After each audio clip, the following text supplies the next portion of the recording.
It's not too late for us to turn it around.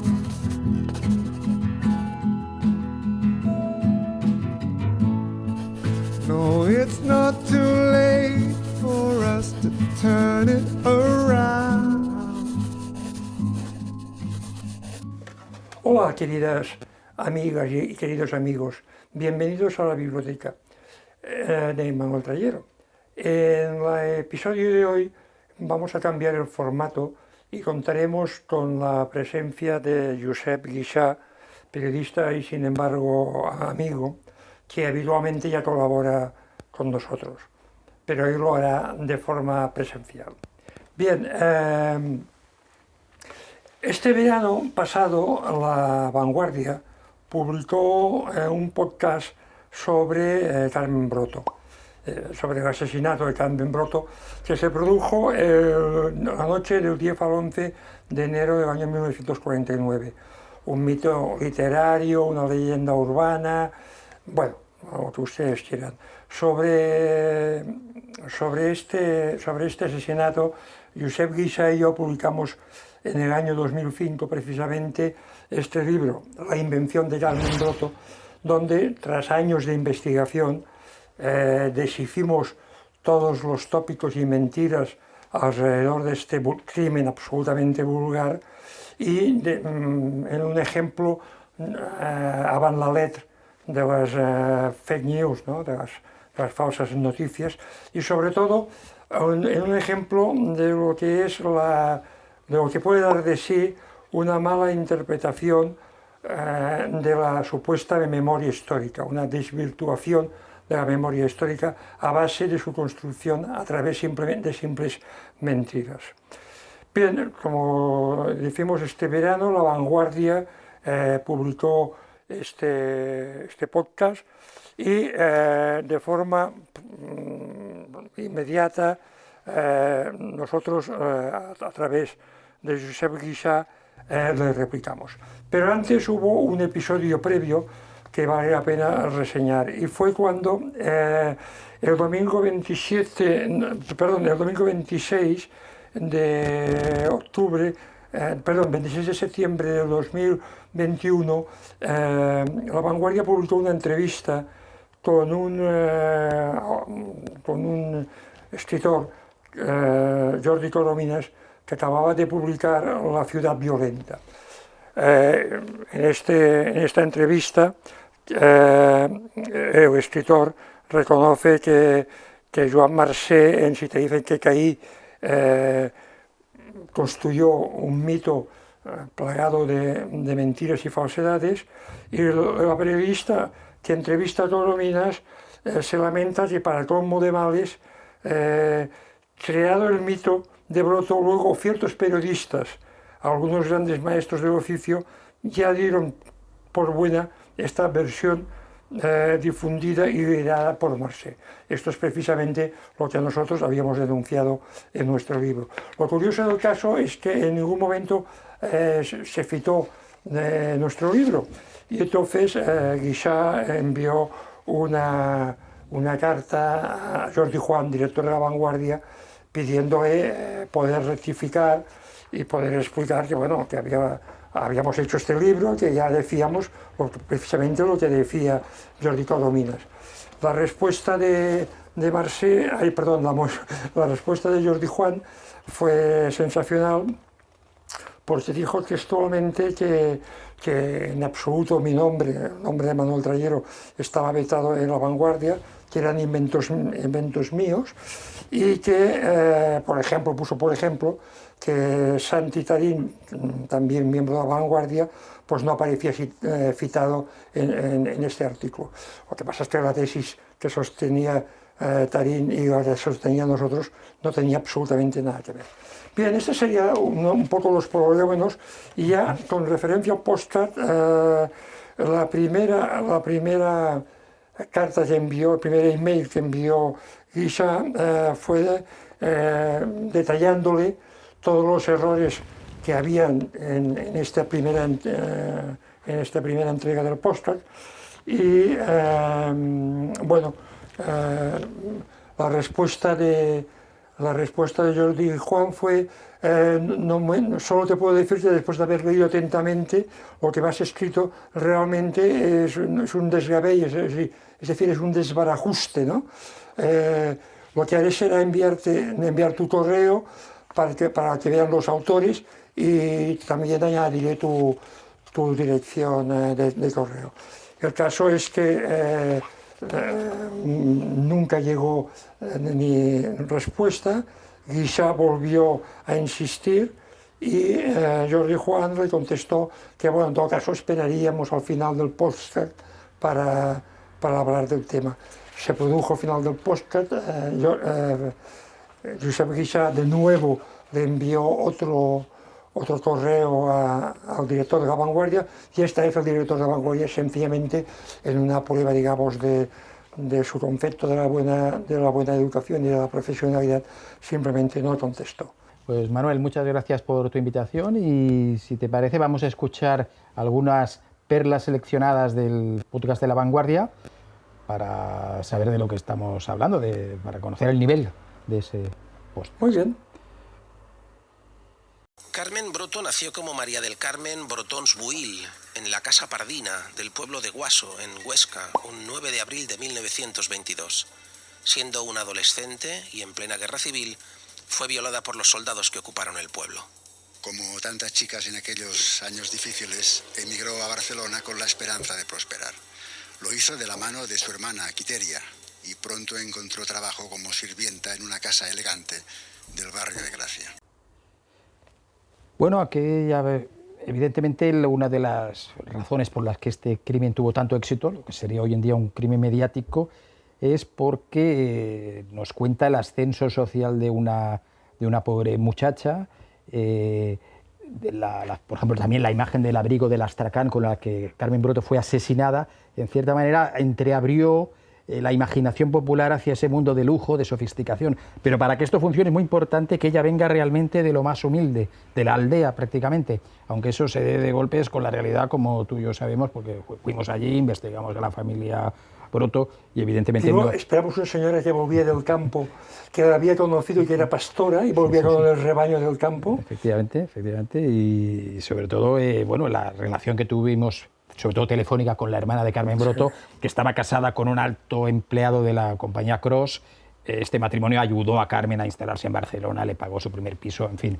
Pero las historias dickensianas tienen esto, ¿no? Y aparte también, supongo, esa relación entre el campo y la ciudad, ¿no?, que alguna vez hemos hablado. Sí, esto es una constante de todos los nacionalismos, tanto del nacionalismo español, franquista, como del nacionalismo catalán, ¿no? Esta, digamos, criminalización de la ciudad como lugar de pecado, lugar de vicio, frente a la idílica Arcadia feliz de la vida rural, ¿no? Y esa contraposición, que de hecho ya viene, no sé, del Malenit, que baja de las montañas a la ciudad, etcétera, etcétera, ¿no? Es toda una mítica de la bondad del campo frente a la perversión de la ciudad, ¿no? Y esto aquí encaja perfectamente el personaje que han creado de Carmen Broto, cuando en realidad cuando llega aquí, como tú muy bien dices, llega a una familia, digamos, ya media, de clase media normalizada, ¿no? Exacto. Si quieres, si te parece, seguimos escuchando otros cortes del podcast. Alguien le sugirió que podía ganar mucho más dinero como prostituta que como sirvienta, y no dudó en callejear por las esquinas del barrio chino buscando sus primeros clientes.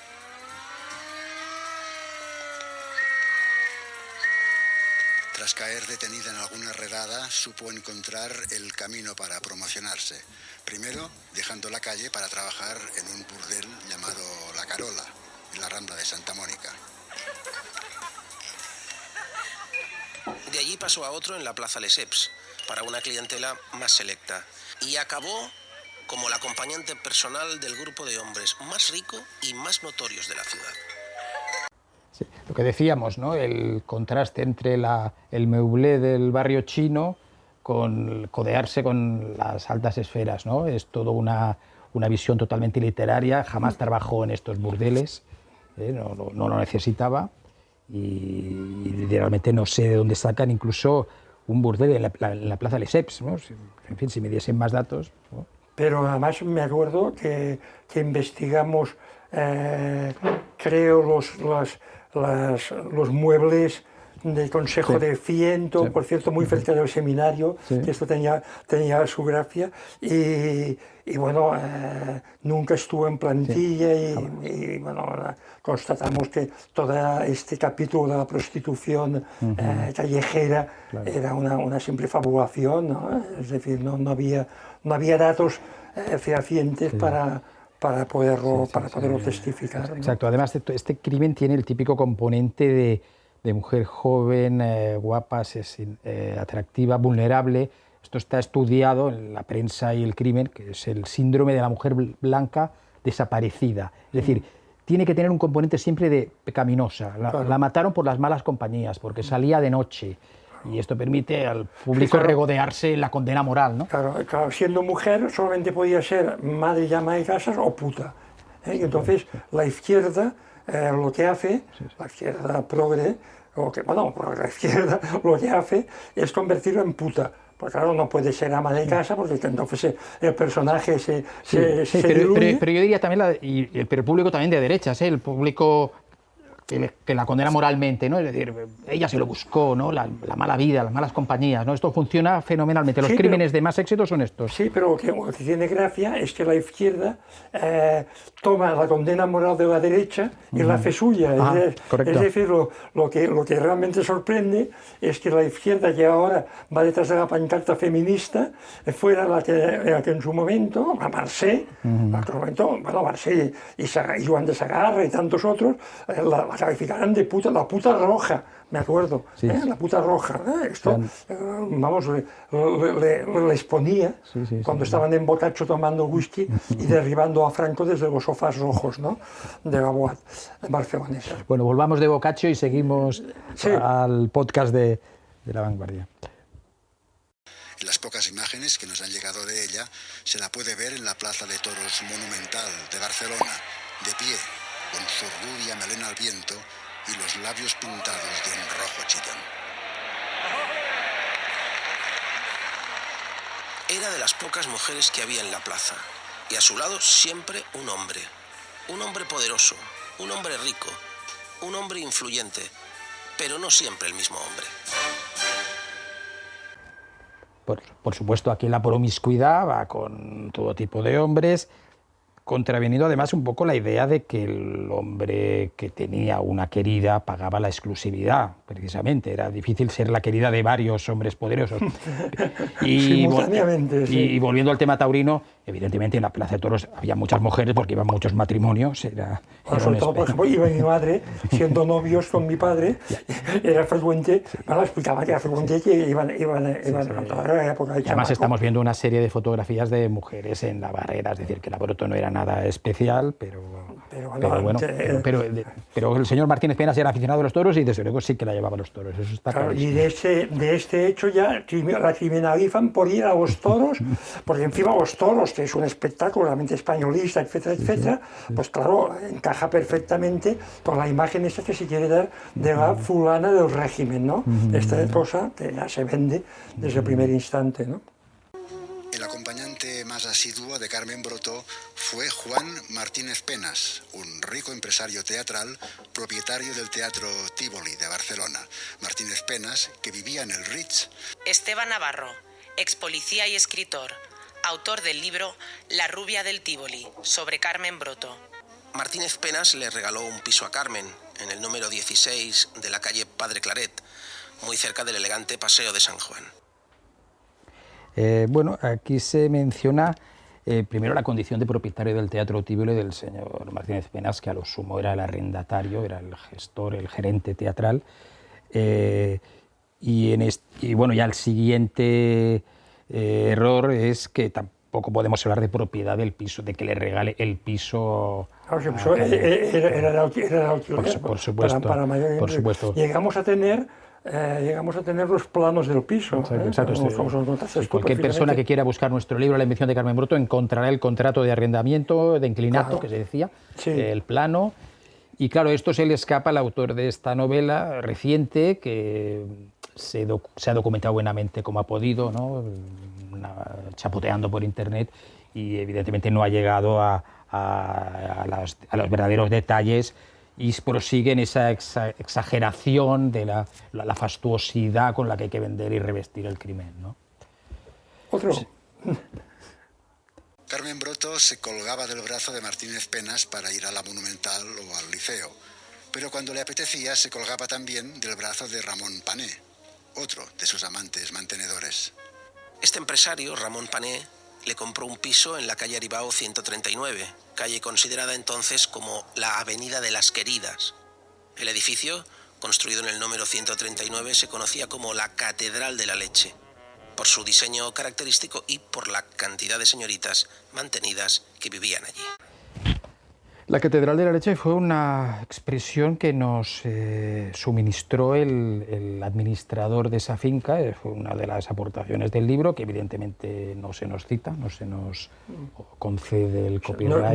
Nos han robado vilmente como otras tantas cosas. Pero digamos. como fragmentos de nuestro libro circulan por internet, pues bueno, pues son aprovechados y reciclados convenientemente, y ahora resulta también que era propietaria del piso, pero lo más fuerte es que se supone que se lo regaló Ramón Pané, que fue el primer protector que tuvo a Carmen Broto, que, como consta en el sumario, un buen día le dijo: mira, vete con Martínez Penas, que tiene más dinero que yo, ¿no? O sea, y además es que el que vive en, aquí viene el lapsus monumental, el que vive en Aribao 139 es Martínez Penas, no Carmen Broto. No es Carmen Broto. Sí, o sea, aquí se han hecho una pizza con el lío, que se dice vulgarmente, ¿no? Efectivamente. En honor a un tango de moda a finales de los 40, la llamaban Cascabelito.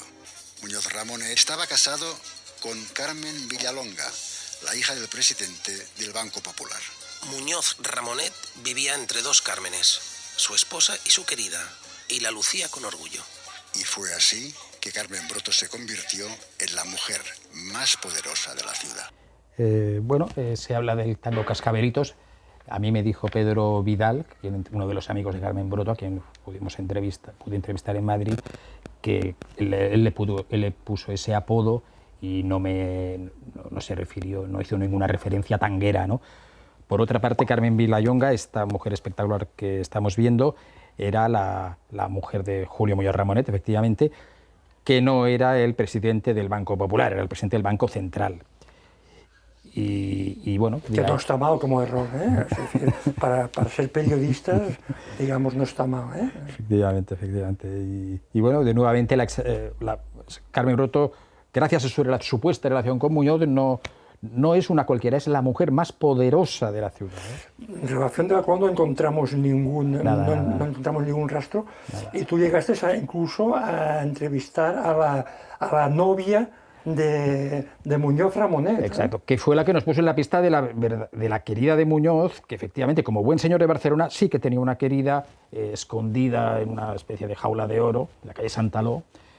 Claro, pensar que Muñoz se va a exhibir por Barcelona con el Carmen Broto es equivocar los conceptos, es decir, no tener muy claro la diferencia entre un tarambana y un aspirante a señor de Barcelona. Porque Muñoz Ramonet, no hay que olvidar que fue uno de los 3 invitados catalanes a la boda de la hija de Franco.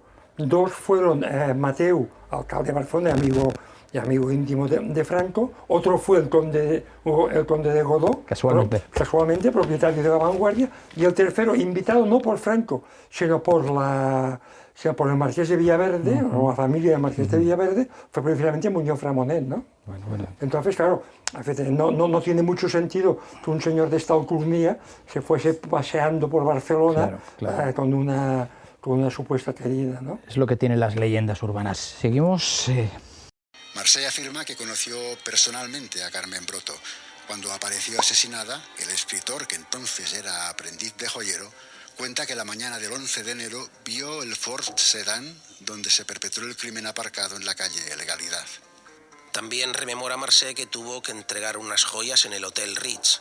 Relata: una de aquellas entregas fue al Hotel Ritz. Llamé a una habitación y me abrió una señora guapísima, rubia, que me recibió en deshabillé. Bueno, yo no sé si Marcé conoció personalmente a Carmen Broto, lo dudo, pero ¿Qué te parece este fragmento que lee, por cierto, Joaquín Luna? Joaquín Luna. Hemos descubierto un gran actor de doblaje. Sí, Joaquín Luna, que se fue a Ucrania con la invasión rusa a explicarnos cómo funcionaba una peluquería en Kiev, ¿no? En la capital. No, a mí lo que... yo recuerdo que cuando Marcel explica que vio, cuando iba a trabajar, que vio el coche, que es lo que explica habitualmente, yo fui a comprar al servicio estación un utensilio para medir los metros, que no sé cómo se llama, un podómetro me parece, o algo así. Y fui desde la supuesta esquina que tenía que haber visto Marcel el coche, hasta el coche. Y la distancia que le daba era imposible que visualmente alguien pudiese ver. No recuerdo qué distancia era, pero esto en el libro sale perfectamente descrito, porque además Marcel iba en sentido contrario. Claro. Sobre la escena de Rich es totalmente inimaginable que un simple dependiente de una joyería lo dejase de acceder a las habitaciones de nadie, por muy rubia teñida que fuese. Esto es una esfera totalmente de Hollywood, de teléfono blanco, salto de cama y caniche juego, ¿no? Es que es toda una pura invención, y tiene gracia, ¿no?, que Luna preste esta voz de bajo a este episodio tan absolutamente recompuesto. Por cierto, que Marcel envió un artículo a Vanguardia poniéndonos a parir precisamente porque nosotros negábamos esto, la posibilidad de que hubiese visto alguna vez a Carmen Broto. Y él no solo se reafirmaba, sino que decía que lo había visto personalmente.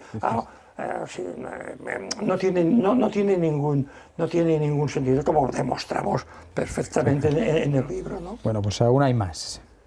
Se supone que era una prostituta, pero una prostituta parece ser de altísimo nivel y que era la número 1 en Barcelona, o sea que, bueno, también quizás se habló mucho en la época por todas las implicaciones que tenía, de todas las personalidades con las que podía tener algún tipo de relación o implicación.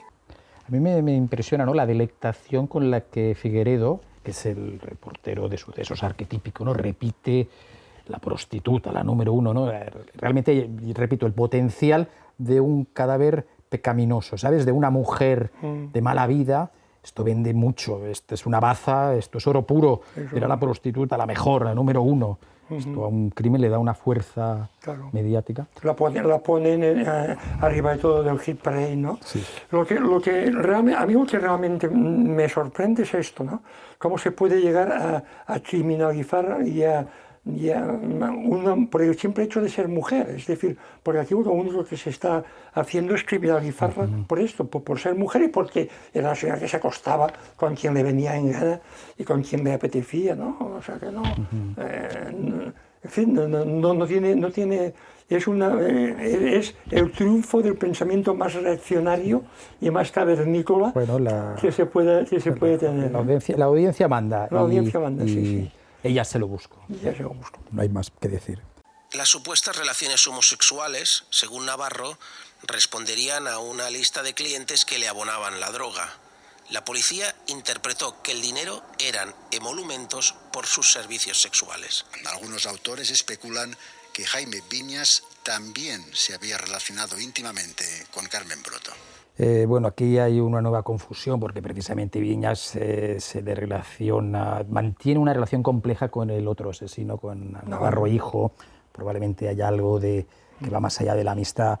Pero si lo probamos es que Navarro mantenía relaciones homosexuales, esto está totalmente comprobado. Y luego se habla de ello, pero realmente el primer ejemplo ya demuestra un desconocimiento absoluto del sumario y de las relaciones entre los asesinos, ¿no? Carmen Broto tenía, entre otras joyas, un brazalete de oro macizo del que pendía a modo de fetiche un elefante del mismo metal, cuyos ojos estaban constituidos por 2 brillantes. Mientras los amigos de Carmen la emborrachaban, Jesús Navarro padre estaba cavando una fosa en su huerto de la calle Legalidad para esconder el cadáver. Alguien había planificado un asesinato. Alguien había decidido silenciar a Carmen Broto. Bueno, que varios elementos, ¿no? Primero el brazalete, volvemos a lo mismo. En las primeras líneas, en la primera crónica que aparece, el abrigo de Astracán con el que ella va ataviada. Si a ello le añadimos un brazalete, pues ese toque de suntuosidad, de lujo, de glamour. Que efectivamente, desde luego lo de lo elefante que pendía, yo no lo veo. Este era el brazalete, es el único que aparece tasado en el sumario, es el que... Bueno, las joyas tampoco eran nada de otro mundo, sí, hay que decirlo. Efectivamente. Y en definitiva, bueno, a partir de aquí el contraste con la sordidez del crimen, ¿no? La fosa, el mazo y todo en virtud de silenciarla, ¿no? ¿Qué sabe Carmen Broto, ¿no? Vamos a ver si sabemos qué era lo que sabía. Efectivamente. Y le deslizó la amiga de Viñas, parece ser que tiene muchas joyas. Carmen Broto no era una mujer cualquiera. Era la dama de compañía de los hombres más importantes de Barcelona. Que ellos la lucían y se sentían orgullosos de su compañía. Con esos sujetos que son el eslabón entre el gran mundo y los bajos fondos. Que fue el caso pues de el Viñas, que era su amante, y del navarro Manau, que era amante de varios grandes señores de Barcelona.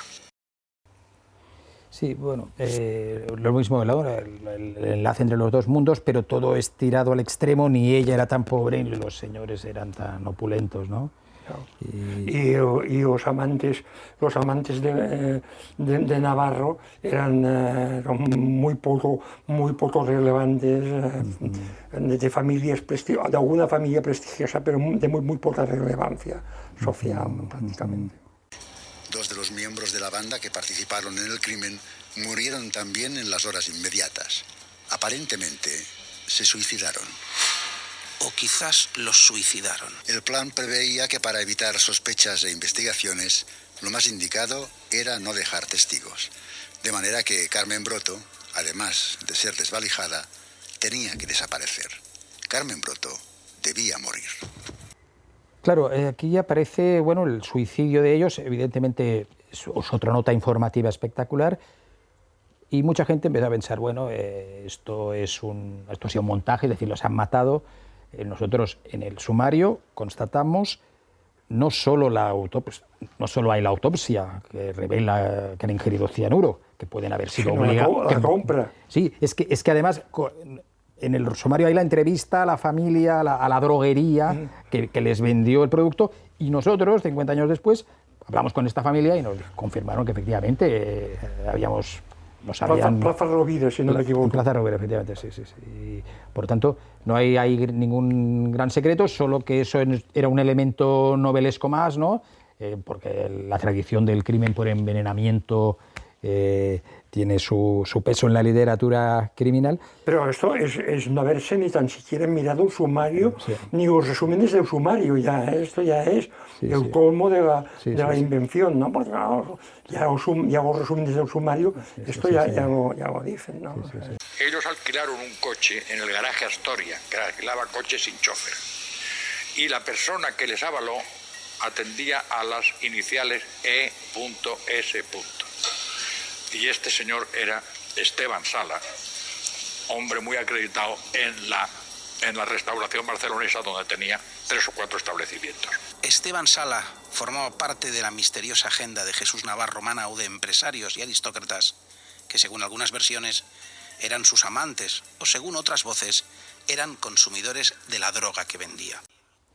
Bueno, todo esto, la persona que hablaba era Rafael Abella, ya fallecido, por cierto, cuando La Vanguardia sacaba el podcast. Supongo que han utilizado grabaciones antiguas o bien de los extras del DVD La Huella del Crimen, o bien de algún trabajo anterior que hizo La Vanguardia. Claro, Rafael Abella se ha leído el libro de Tomás Gil Llamas, y ahí Tomás Gil Llamas, por error o voluntariamente... Gil Llamas era el comisario que investigó, el jefe de la brigada criminal que investigó el asesinato, y publicó un libro recogiendo los crímenes más relevantes en los cuales él había investigado. Entonces, al mencionar al amante adinerado con el que Navarro hijo mantenía relaciones, que se llamaba Eusebio López Ser, puso las iniciales ES en vez de ELS, que hubiera sido lo correcto.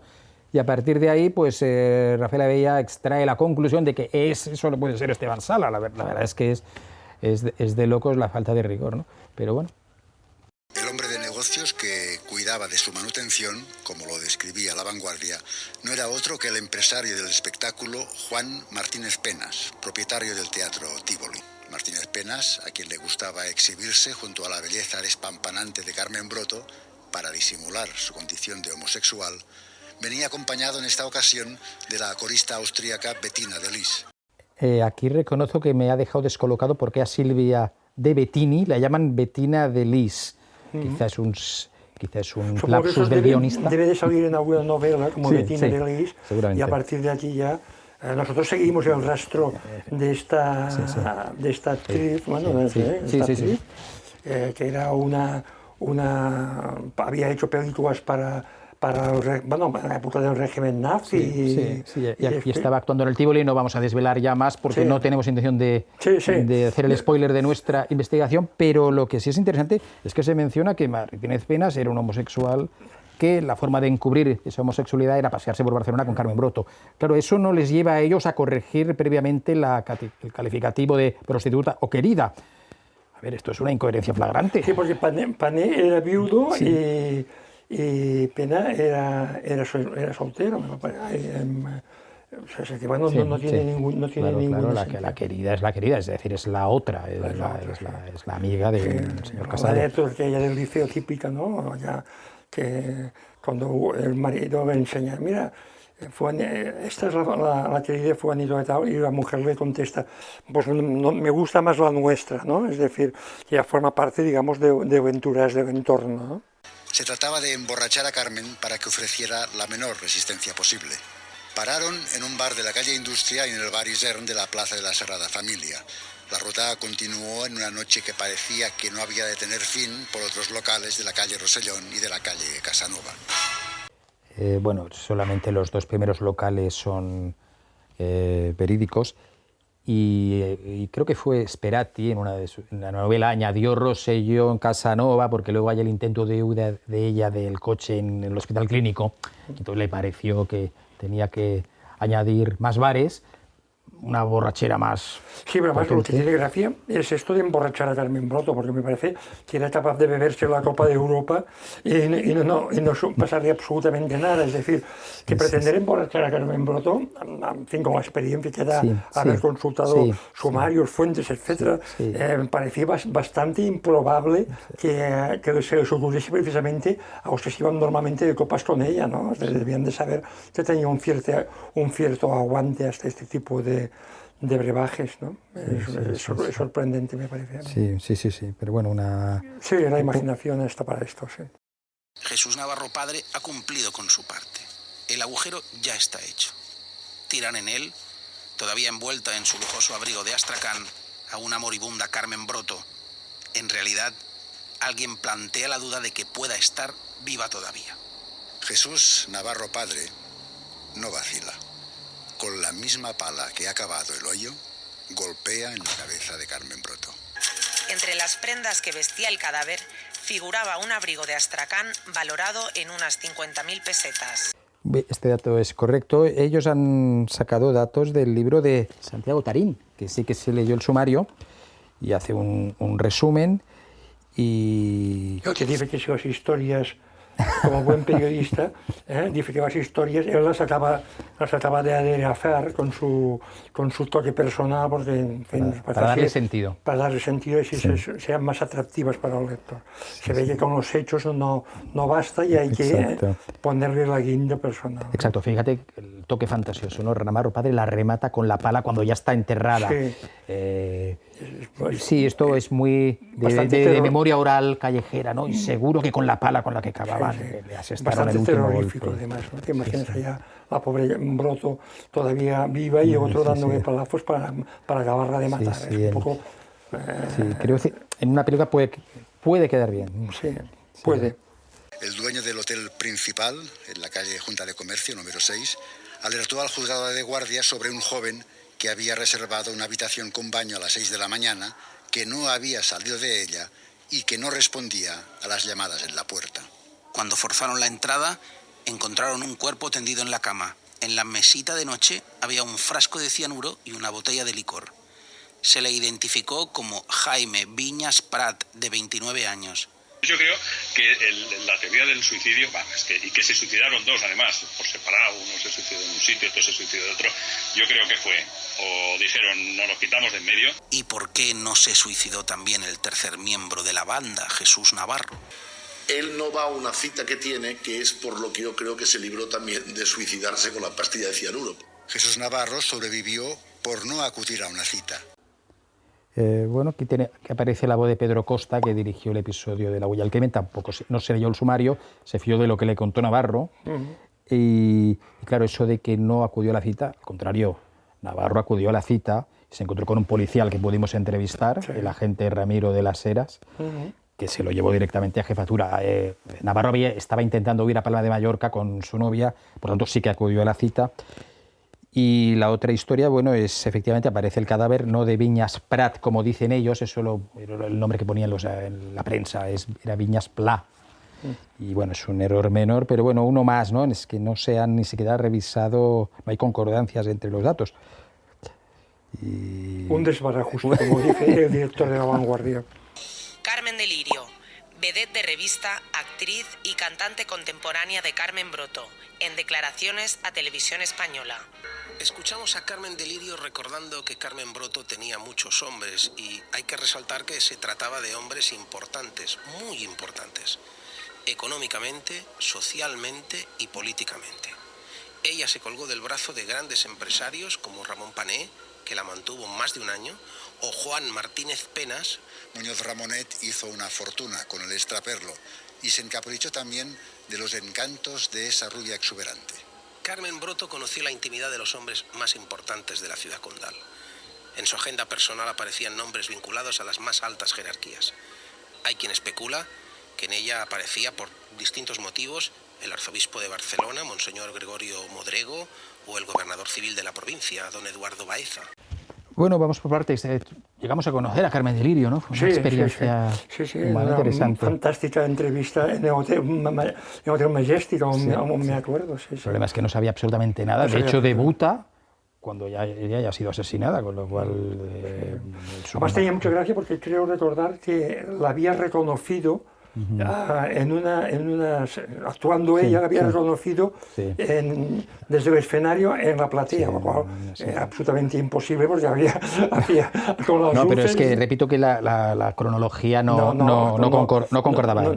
Pero además, bueno, aquí aparece el tema de los amantes, los grandes nombres. Aquí lo más chocante es que uno de los autores de este podcast es un experto en nomenclatura el autor del Oasi català, ¿no? Pere Cullell. Denos un nombre, por favor, es que estamos insistiendo en que se relacionó con muchos poderosos, con mucha gente, y al final solo nos mencionan dos nombres que aparecen supuestamente en la agenda de Carmen Broto: el obispo Modrego y Eduardo Baeza Alegría, gobernador civil. Es que no hace falta que estén en la agenda. Todo el mundo sabe que el obispo Modrego vivía en el Palacio Episcopal y todo el mundo sabe que el gobernador vivía en el palacio del Marqués de Argentera. Es decir, es realmente surrealista, ¿no?, este tema de la agenda. La leyenda de la agenda. Cuando se supo de la muerte de Carmen Broto, hubo bastantes nervios en la ciudad. La agenda de Carmen Broto se convirtió en leyenda. Se cuenta que en esa libreta, además de nombres relevantes, aparecían anotaciones en las que se indicaban sus inclinaciones libidinosas. Uno de los rumores que más se extendió en los meses posteriores a la muerte de Carmen fue que la noche que la mataron, alguien entró en su domicilio y o bien arrancó unas hojas de su libreta o bien se llevó la agenda entera. Bueno, no hay ninguna referencia a la agenda en el sumario, tampoco la sirvienta que declara echa nada en falta. Yo de aquí me quedo con la forma en la que Figueredo entona lo de libidinosa, ¿no? Una vez más volvemos a lo mismo, ¿no? Y anotaciones sexuales en la agenda, como una auténtica juiz de la sexualidad barcelonesa. Santiago Tarín, periodista, autor del libro Barcelona en rosa y negro. Lo que es la causa judicial, no hay ningún dato que te permita decir, bueno, pues hubo un interés en ocultar. Por allí desfilaron montones de gente de Clarán, por el que de la Broto, incluso ahora no recuerdo el nombre, pero un boxeador muy famoso de la época, porque la conocía, tuvo que pasar por el juzgado a explicar cuáles eran sus relaciones y era un ídolo deportivo del momento. No, aquí hay otro error. No, Luis Romero, que llegó a ser campeón de Europa de boxeo, no conocía a Carmen Broto. Luis Romero está en el sumario como testigo sugerido por Navarro, porque Navarro, con el dinero que ganaba prostituyéndose, había hecho sus pinitos como organizador de veladas boxísticas. Y de allí citó a Luis Romero, que naturalmente no compareció. Bueno, estaba haciendo un combate, pero es que parece que es habitual en la época aportar nombres a tu favor de supuestas de personas relevantes que te han conocido en algún momento y que puedan decir que eres una excelente persona. Pero bueno, en definitiva, Tarín es el que tiene que guiar. Parece que es la única persona que ha consultado el sumario que ha sido consultada por los autores del podcast. La verdad es que Tarín, cuando le hacen la entrevista, no parece tener muy fresco el sumario, la verdad sea dicha. Eugenio Vélez Troya, detective privado, en declaraciones a Televisión Española. De que a mi despacho mucha gente conocida me llamaba y dice, oye, tú que has intervenido en lo del aborto, dice, hay un revuelo tremendo, dice, hay mucha gente que tiene miedo de que ahora vaya a salir su nombre y esto, y se llama también me lo dijo, dice, están asustada la gente, la mayoría. Ni siquiera unos años después, en 1955, cuando el periódico El Caso quiso rememorar el sonado asesinato, una llamada oportuna del propio ministro de Gobernación, Juan Aparicio, al director de la publicación, Eugenio Suárez, aconsejó que no se abriera esa inoportuna carpeta. Y no se abrió. Yo ahora estaba buscando nuestro libro porque sí que hay citas sobre la Broto en el caso. El caso aparece años después del crimen, sigue la actualidad y en algún momento hace alguna... Concretamente recuerdo una entrevista a uno de los abogados de Navarro que habla del caso, pero no me parece creíble que años después se prohíba hablar del caso. El problema del caso, el caso consiguió que las autoridades religiosas de la época le diesen mayores... Al principio solo podían hacer un crimen por número.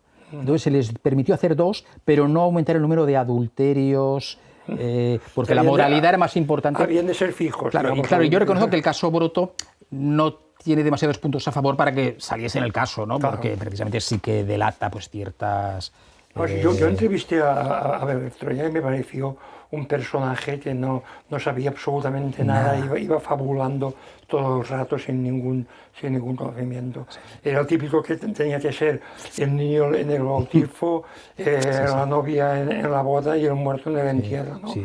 Incluso apareció en el famoso secuestro de la farmacéutica de Olot, o sea, apareció en sitios bastante impensables. Si alguien cree que Vélez Troya sabía algo, que mire sus memorias, porque es que se limita a copiar el capítulo de Gil Llamas sobre la Broto. Si algo sabía, era la oportunidad de explicarlo. La pelea con Muñoz Ramonet. El cineasta Pedro Costa, director, guionista y productor de la serie de televisión española La huella del crimen, propuso un duelo, un pulso desigual entre Broto y Muñoz. Y entonces ella empezó a perder a partir de aquel momento todo contacto con la gente esta de poder. Ella era aragonesa, era muy tozuda y entonces cogió y se planteó nada más y nada menos que en el año 49 denunciar todo aquello. Ella sabía cosas para, no meter en la cárcel, sino escandalizar a todo el mundo. Y claro, fue tan ingenua que hasta fue a la jefatura de policía a plantear unas denuncias y, duró muy poco tiempo. Según Costa, en el apartamento de la aragonesa se acumularían teléfonos, datos e incluso fotografías comprometedoras. Bueno, si tanto sabía Carmen Broto, cómo es que fue a la policía a denunciar a Muñoz, con las relaciones que tenía Muñoz, con presencia militares en los consejos de administración, en fin. Sí, además yo el último sitio donde me imagino entrar a Carmen Broto es en la jefatura de policía. Me imagino en muchos lugares de Barcelona, pero en ninguno, en la jefatura, bajo ningún concepto. Y después también es bastante divertido, ¿no? Sí. Este recurso a tu fute aragonesa, ¿no? Este mito regional, estos estereotipos, ¿no? Que van perdurando, y claro, como era aragonesa, era tofuda y por tanto insistía. Me parece de una banalidad grotesca, ¿no? Cabe recordar que uno de los autores del asesinato, Jesús Navarro Manao, a pesar de su modesta condición económica, pudo contar con los abogados más caros de Barcelona. lo que permitió conmutar la sentencia de condena de muerte por 30 años de reclusión, de los que solo cumpliría 10 antes de salir en libertad. Alguien, probablemente muy poderoso, cuidó que tuviera un buen trato. Bueno, este hombre tan poderoso es este que estamos viendo en la imagen, es el maestro José Esteban Albelda, que era el padre de la novia de Navarro, que casualmente contrata como abogado de Navarro a Antonio Vidal Moya, que era el abogado de los artistas. A ver, esto me lo ha preguntado mucha gente a veces, ¿por qué no lo condenaron a muerte? ¿Por qué le hubo una rebaja en la pena?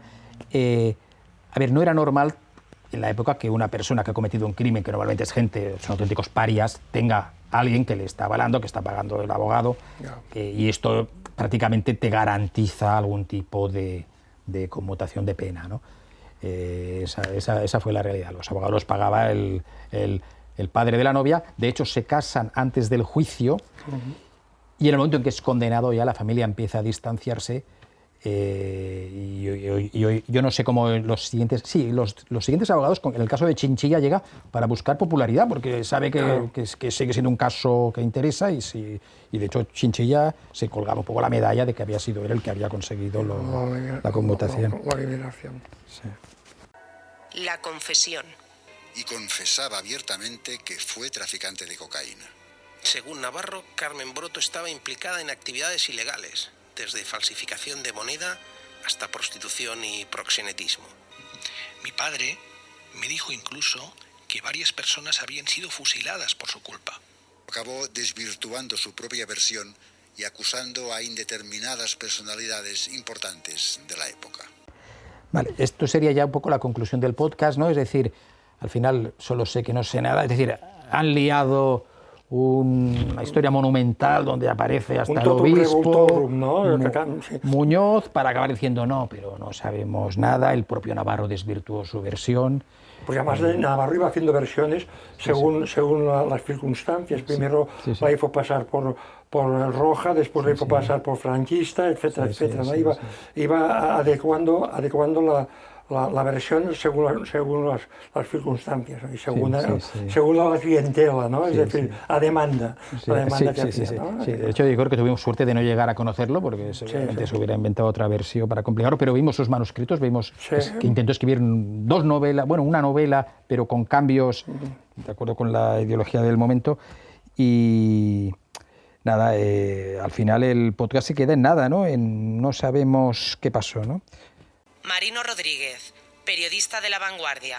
Lo del móvil político no se sostenía. Jesús Navarro murió sin atreverse a contar nunca una versión coherente de por qué el 11 de enero de 1949 3 hombres se confabularon para silenciar a la mujer más atractiva y poderosa de la Barcelona de la posguerra. Si Jesús Navarro Manau hubiera conocido el final de la historia, quizás no se habría atrevido a coquetear por primera vez con la querida de los ricos que, sorprendentemente, aceptó su juego. Sí, aquí veo dos elementos curiosos, ¿no? Primero, que Navarro no habló, pero porque no se atrevió. Es decir, ella en democracia seguía teniendo miedo a que le pasara algo, ¿no? Y luego, además, fíjate ese punto final, ¿no? A Broto le pasó... No, a él le pasó algo por mezclarse con la fulana de los franquistas, ¿no? O sea, primero culpabilizarla también a ella, ¿no? Pero de hecho al final es también un nuevo giro ideológico, ¿no? Te relacionaste con los franquistas, por eso te pasó eso, Navarro, ¿no? Sí. Bueno, este es el resumen del post que hemos hecho. Esta es nuestra réplica al mismo, y espero que a todos ustedes les haya interesado. Y sobre todo invitar a la gente a que, si les interesa, que busque nuestro libro, La Invención de Carmen Broto, donde realmente explicamos qué pasó aquella noche. Muchísimas gracias.